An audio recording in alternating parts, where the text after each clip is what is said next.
Palghar police बल में 29 police अधिकारियों की आंतरिक पदोन्नति। पालघर नागरिक पालघर पुलिस अधीक्षक द्वारा जारी एक आधिकारिक विज्ञप्ति के अनुसार महाराष्ट्र सरकार के निर्देशानुसार पालघर जिले के 29 पुलिस अधिकारियों को आंतरिक रूप से पदोन्नत किया गया है।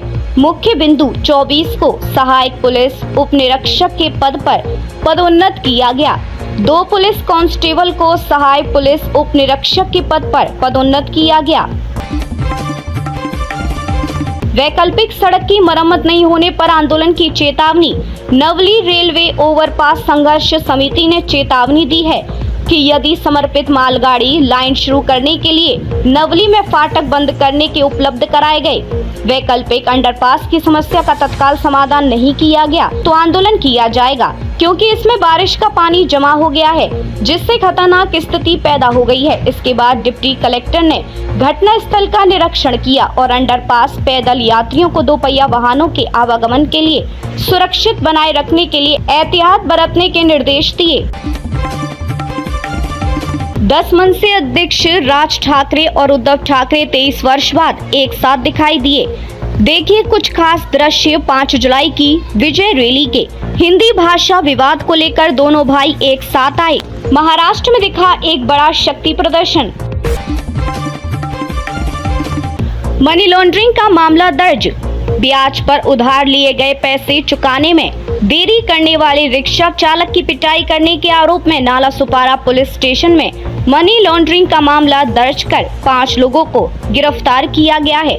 यशवंत गौरव के शीतल शेजल टावर निवासी और रिक्शा चालक अमित रसाल की 30 जून की रात को पिटाई की गई थी। ब्याज पूरे उधार लिए गए पैसे नहीं लौटाने पर आरोपी सुनील राजपूत और सुधीर शुक्ला ने अमित को जबरन अपने कब्जे में लेकर 2 पहिया वाहन पर बिठाया गया और गांधी चौक के आगे फुलपाड़ा ब्लास्ट बस स्टॉप पर साहूकार जाफर भाई के कार्यालय में ले गए।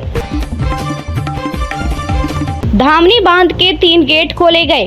जिले में सूर्या परियोजना के अंतर्गत धामनी बांध के जल ग्रहण क्षेत्र में भारी बारिश जारी है, जिसके कारण बांध में पानी की आवक तेजी से हो रही है। धामनी बांध में जलस्तर बनाए रखने के लिए बांध के 3 गेट 0.40 मीटर खोलकर 3935 क्यूसेक प्रति सेकंड की गति से डाउन स्ट्रीम में स्थित कवदास उन्नयनी बांध में पानी छोड़ा जा रहा है। इस बीच कवदास उन्नयनी बांध के सिपलवे से 14,337 क्यूसेक की गति से सूर्या नदी बेसिन में पानी छोड़ा जा रहा है।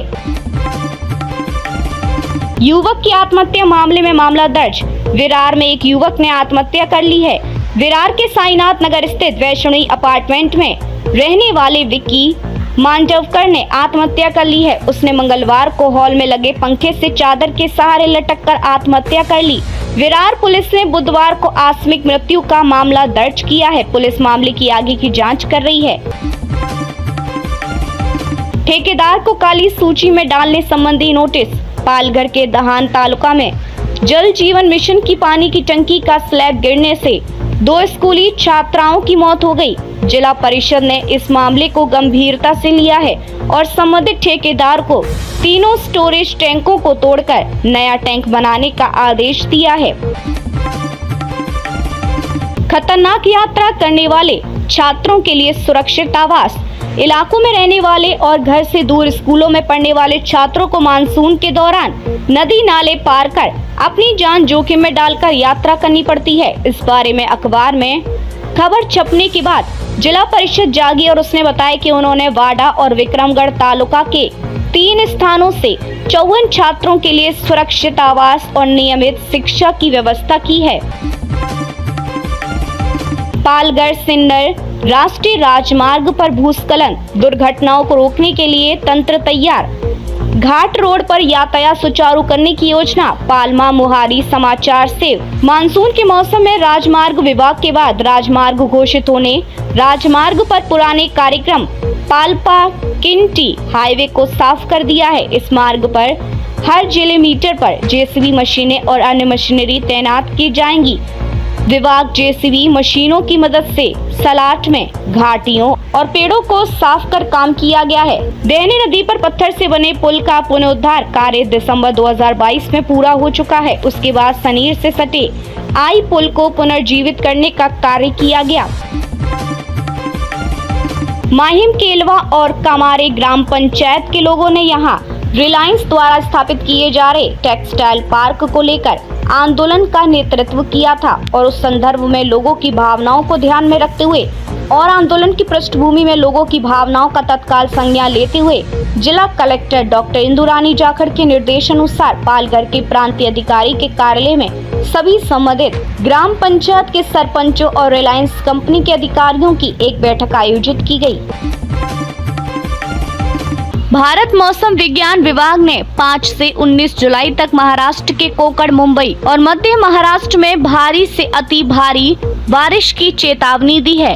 खास तौर पर 6 और 7 जुलाई को मुंबई में भारी बारिश की संभावना जताई गई। प्रशासन ने संभावित बाढ़, भूस्खलन और जलभराव से निपटने के लिए तैयारी तेज कर दी है।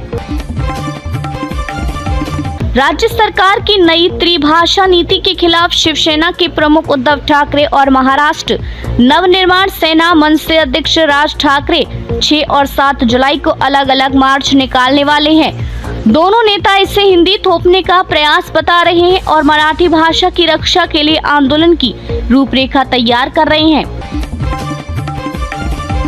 करीब 2 दशक बाद उद्धव और राज ठाकरे पहली बार एक ही मुद्दे पर खुलकर सामने आए हैं। हालांकि दोनों अलग अलग मार्च निकालेंगे, परंतु ये माना जा रहा है कि दोनों के बीच कुछ हद तक राजनीतिक मेलजोल की शुरुआत हो सकती है, जो महाराष्ट्र की राजनीति में नई दिशा तय कर सकती है। बॉम्बे हाई कोर्ट ने मुख्यमंत्री देवेंद्र फडणवीस के नागपुर दक्षिण पश्चिम विधानसभा क्षेत्र से चुने जाने को चुनौती देने वाली याचिका को खारिज कर दिया है।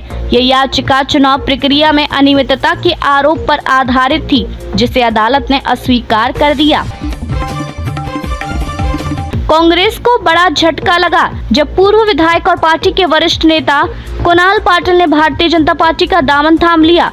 नंदुरबार से विधायक रह चुके पाटिल की यह राजनीतिक पारी बदलाव का संकेत मानी जा रही है, खास तौर से आगामी स्थानीय चुनावों से पहले।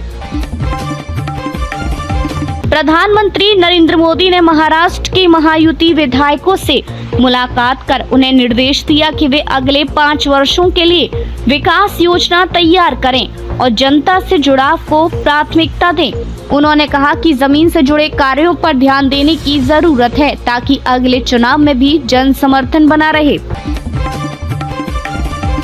मुंबई पुणे एक्सप्रेसवे की टनल में राज्य सुरक्षा बल के जवानों द्वारा यात्रियों को रोकने और धमकाने की घटना का वीडियो वायरल होने के बाद महाराष्ट्र राज्य मानवाधिकार आयोग ने राज्य के पुलिस महानिदेशक को नोटिस जारी किया है और जवाब मांगा है। पुणे में एक वायरल वीडियो के बाद डिलीवरी बॉय पर यौन उत्पीड़न का आरोप लगाया गया था। जांच में ये सामने आया कि वीडियो सहमति से फिल्माया गया था और आरोपी निर्दोष है। पुलिस ने कहा कि किसी भी वायरल सामग्री को बिना पुष्टि के सही मानना खतरनाक हो सकता है। शिक्षक भर्ती प्रक्रिया में गड़बड़ियों और फर्जी डिग्रियों के आरोप के चलते महाराष्ट्र सरकार ने एक विशेष जांच दल का गठन किया है। इसमें शिक्षा विभाग के कई अधिकारियों से पूछताछ की जा रही है और भर्ती प्रक्रियाओं की समीक्षा की जा रही है। बृहन मुंबई महानगर पालिका ने देवनाथ डंपिंग ग्राउंड को साफ करने की योजना बनाई है। टेंडर प्रक्रिया शुरू हो चुकी है और 3 वर्षों ने इसे पूरी तरह साफ कर पुनर्विकास के लिए धारावी परियोजना को सौंपा जाएगा। इससे आसपास के इलाकों में पर्यावरणीय सुधार की उम्मीद है। रिलायंस डिफेंस और कोस्टल मैकेनिक्स नागपुर के MIHEN क्षेत्र में लड़ाकू विमानों के लिए रखरखाव, मरम्मत और ओवरहॉल सुविधा स्थापित कर रही है। ये केंद्र न केवल तकनीकी क्षेत्र में महाराष्ट्र को बढ़त देगा, बल्कि स्थानीय युवाओं के लिए रोजगार के नए अवसर भी खोलेगा।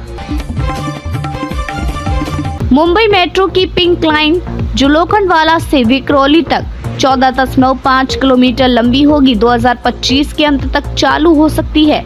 इस लाइन पर कुल 13 स्टेशन होंगे और ये पूर्व पश्चिम मुंबई को बेहतर तरीके से जोड़ेगा।